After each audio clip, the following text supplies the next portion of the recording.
pessoal, vamos mais uma aula sobre população brasileira. A nossa aula de hoje vai falar sobre a formação étnica cultural do povo brasileiro. Se você ainda não se inscreveu no nosso canal, inscreva-se, dá aí seu like, tá? Faça o seu comentário para que o nosso canal possa se destacar aí e levar o conhecimento da geografia a mais pessoas. Vamos então conhecer um pouquinho mais sobre a população brasileira?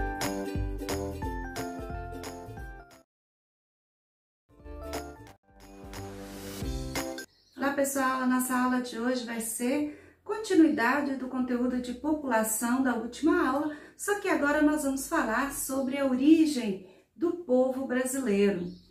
Você já parou para perceber como as características físicas da população brasileira é uma mistura muito diferente, por exemplo, de alguns povos como alemães, como italianos, que tem aí uma características mais específicas? O povo brasileiro, ele é fruto de uma mistura cultural, étnica, que deu origem a um povo único no mundo, com características únicas. Você olha um alemão, por exemplo, você identifica pelo perfil físico, ó, aquele ali é um alemão. Por quê? Normalmente, pele branca, olhos claros. Tá? Você olha para um japonês, para um chinês, você olha para um africano, você já tem uma boa percepção da origem desse indivíduo.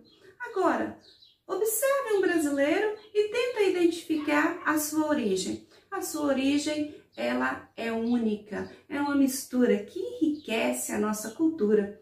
Por isso, o povo brasileiro, podemos dizer que ele é um povo único no mundo no que se refere às características culturais e também às suas características físicas. Pois bem, como é que surgiu esse povo? Bom, nós podemos dizer que 9 meses depois que Pedro Álvares Cabral chegou ao Brasil e descobriu essa nova terra. Descobriu, entre aspas, que há controvérsia aí nesse descobrimento. Pois bem, 9 meses depois nasce o que não seria nenhum português e nem um indígena. Quem é esse que surge? O primeiro brasileiro. Surgiu a partir da união do europeu e do indígena.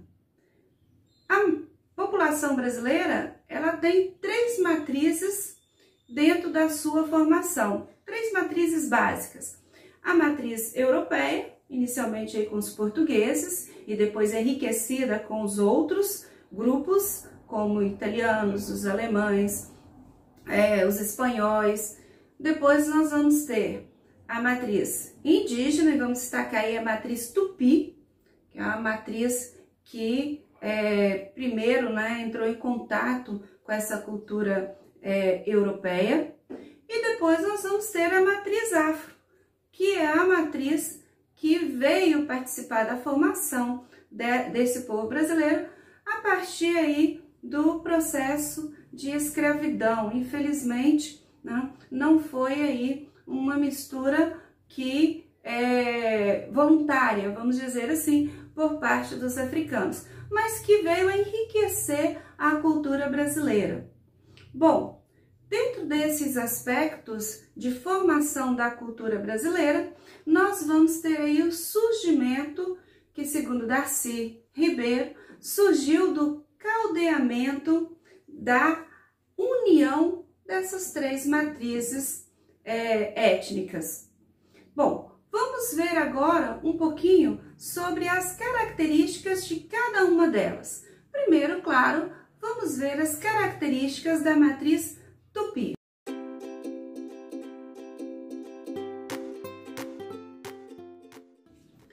Bom, observe o mapa ao lado que mostra aí a distribuição dos grupos indígenas no Brasil no período da colonização. Observem aí que eles ocupavam todo o território brasileiro. Como viviam esses índios? Claro, eles tinham línguas diferentes, não era uma única língua. eles tinham uma organização social e cultural muito diferente. A cultura indígena, ela vai colaborar com a formação do povo brasileiro, principalmente no que se refere ao conhecimento dessa nova terra, que os europeus, os portugueses, chegaram e não conheciam. Os tipos de plantas, os tipos de frutas, os tipos de animais, as características do relevo. Então, se você perceber, nós temos aí diversos restícios dessa cultura no nosso dia a dia, como, por exemplo, nomes de rios. Então, nós temos aí muitos nomes de rios que foram batizados com nomes indígenas. Podemos citar alguns exemplos aí de nomes de rios de origem indígena, principalmente o Tupi. Um dos rios é o rio Tietê, que significa rio volumoso, na região de São Paulo, importante rio dessa região. Também temos o rio Araguaia, que tem como significado arara, na língua tupi, e o rio Paraná, que é definido aí como braço na língua tupi. Então, esses rios, como muitos outros, traz aí os seus nomes ligados à cultura indígena. Além, claro, de algumas cidades importantes do Brasil que também foram batizadas com nomes tupis, como Atibaia, Paracatu, Guarulhos. Essas cidades, elas representam um pouco dessa diversidade cultural da matriz indígena na nossa história de povo brasileiro. Nós vamos ter também nomes de relevos, também característicos aí da cultura indígenas. Hábitos, também fruto da cultura indígena, como o banho diário. Você já deve ter ouvido falar que os europeus não tinham o hábito do banho diário, como nós temos aqui no Brasil, devido à questão climática, o clima muito frio. Então, o banho, naquela época, era uma coisa que ocorria muito esporadicamente. Já o indígena, não. O indígena tinha por hábito banhar-se diariamente nos rios. Então, é uma característica do hábito do brasileiro que nós adotamos dos indígenas. Outra característica também marcante é a questão do vestuário. Nós temos aí um vestuário hoje característico ao nosso clima. Ninguém usa roupas pesadas porque o nosso clima é um clima tropical. Os europeus naquela época chegaram aqui com toda aquela vestimenta pesada de clima temperado, como é a Europa. Mas com a convivência nesse espaço e verificando aí como os índios se vestiam, nós fomos nos adaptando a essa nova forma de vestir. Então, observa aí, boa parte da população brasileira nas áreas mais quentes, a questão da roupa aí, ela mudou bastante. Em alguns aspectos aí mudou mais do que deveria. Estamos nos desnudando mais do que deveríamos. E outro aspecto bem interessante aí foi a forma de trabalhar, a terra, a forma de cultivar. Alguém pode dizer assim, mas o índio não trabalhava? Trabalhava no modo dele, na estrutura dele, mas ele trabalhava sim, porque ele só via o trabalho de forma diferente do europeu. Então, a forma de cultivar a terra era bem diferente da forma de cultivar a terra na Europa. É um aspecto aí importante da nossa forma de trabalhar, principalmente aí na agricultura.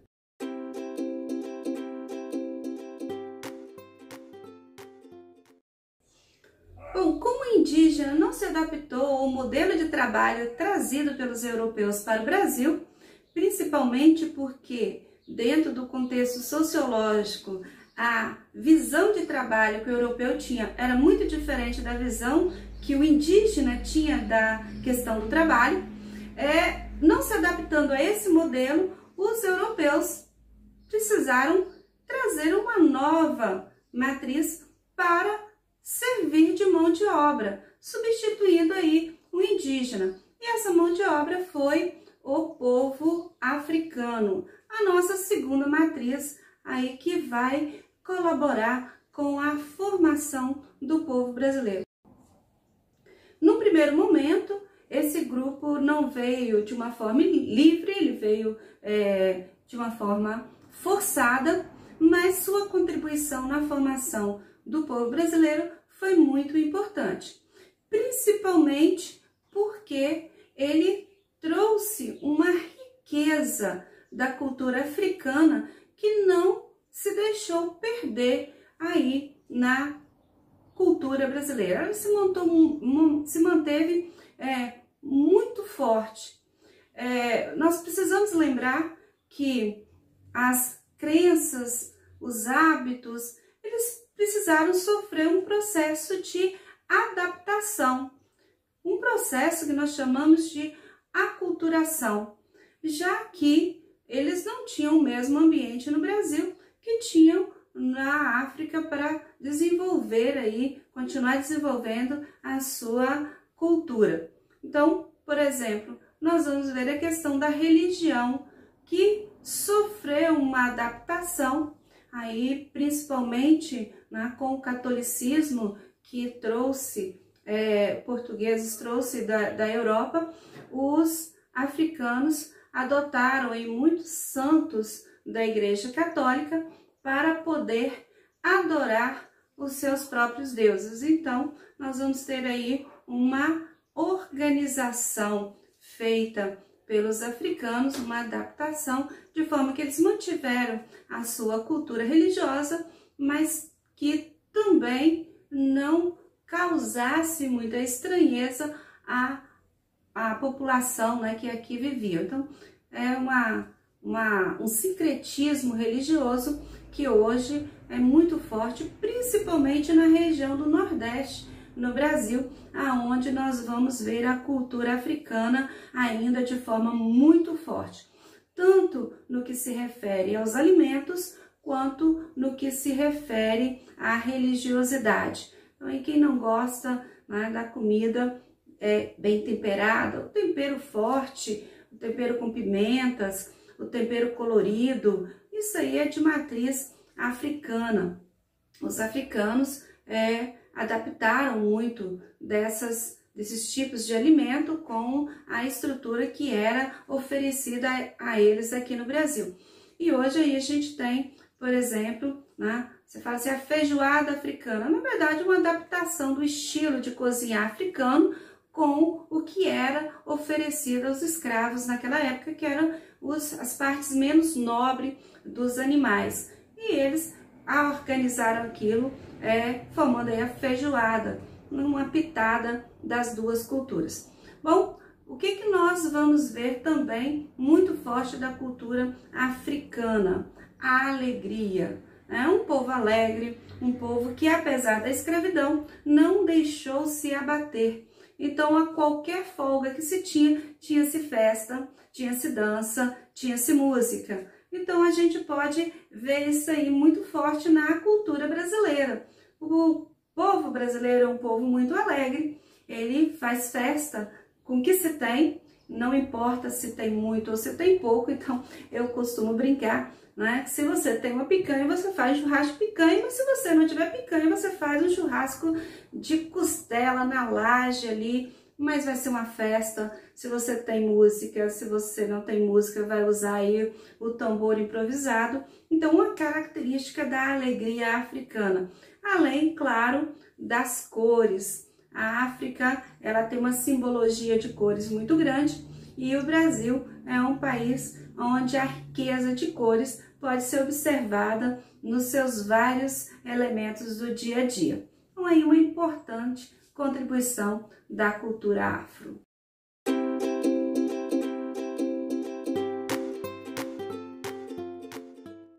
Por último, nós temos aí a cultura europeia. Você pode dizer assim, mas poxa, por que por último? Ele não foi o primeiro a chegar?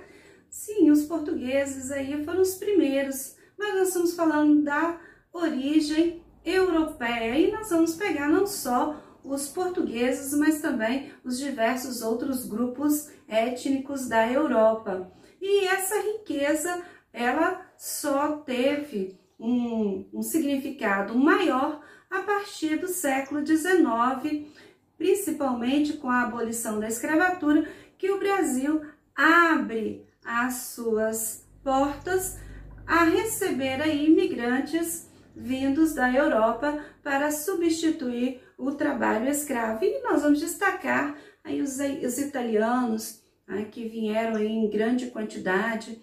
Nós também temos aí, já compondo a população brasileira, fazendo parte aí do povo brasileiro, os espanhóis.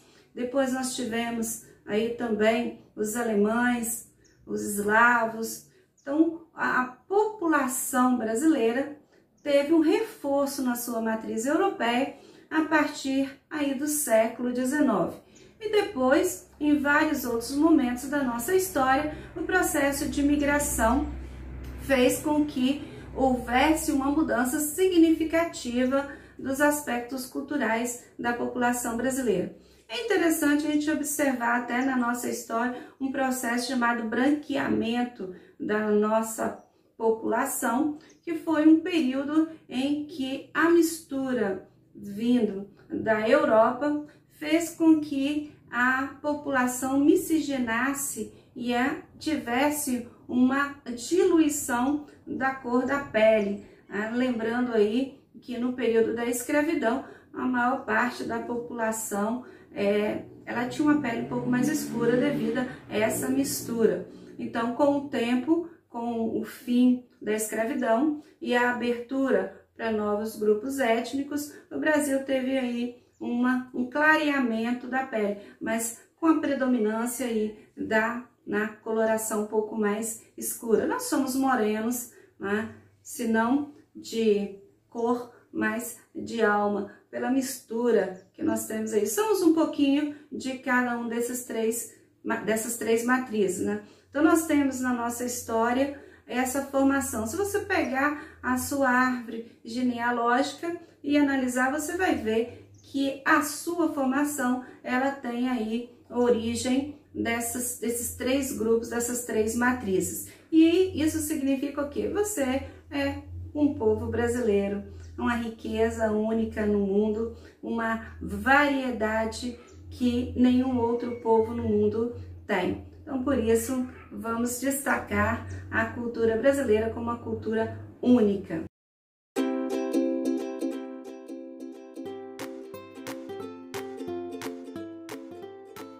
Bom, nossa dica de estudo hoje, para entender um pouquinho a distribuição da população brasileira em relação à cultura, à formação cultural, étnica do povo brasileiro, vou te dar uma dica importante. Então, primeira questão, tá? Aonde predomina a cultura afro-brasileira?